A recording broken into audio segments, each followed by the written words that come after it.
off because this is about poetry, and talking about poetry is pretty much the worst thing you can do to poetry, but we still try, and interesting things happen when you try to talk about it. Okay, I'm going to read a poem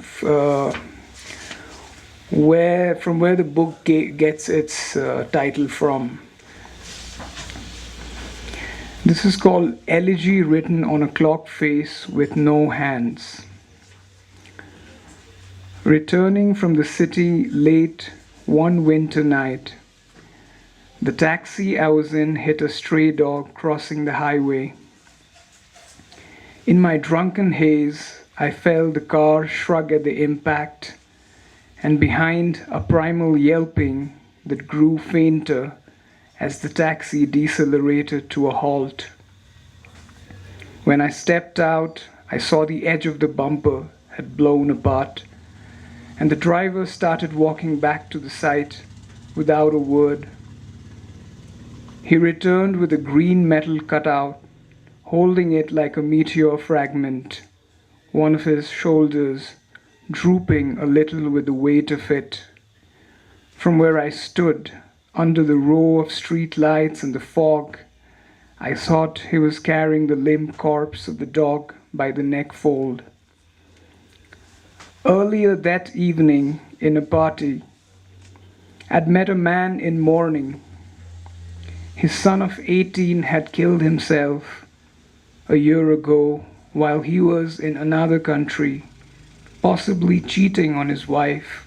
He wasn't sure. And now, drunk, he blamed this other woman and her country for his son's death. At some point in the evening, I remember wanting to tell him about my friend who too had hung himself, and how I've always wanted to ask if he felt the beginning of a great regret somewhere in the middle of it, as his face darkened seconds after he kicked the chair and the beast leaped out of him, before he finally saw the face of what he had done. Or if the last thing he ever felt was an unexpected surprise that the ceiling fan could actually hold his weight.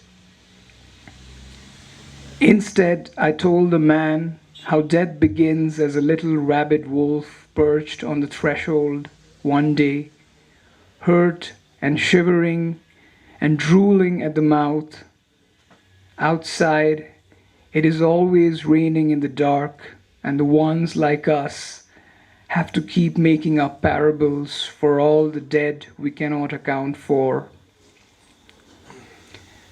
I think of the animal inside us, our double, that invisible will guiding the dog across the street that night, and how in the final moment when it sensed the glare of the headlights, a tiny shiver of warmth blew on the asphalt, and inside it, the other animal closed its weary eyes.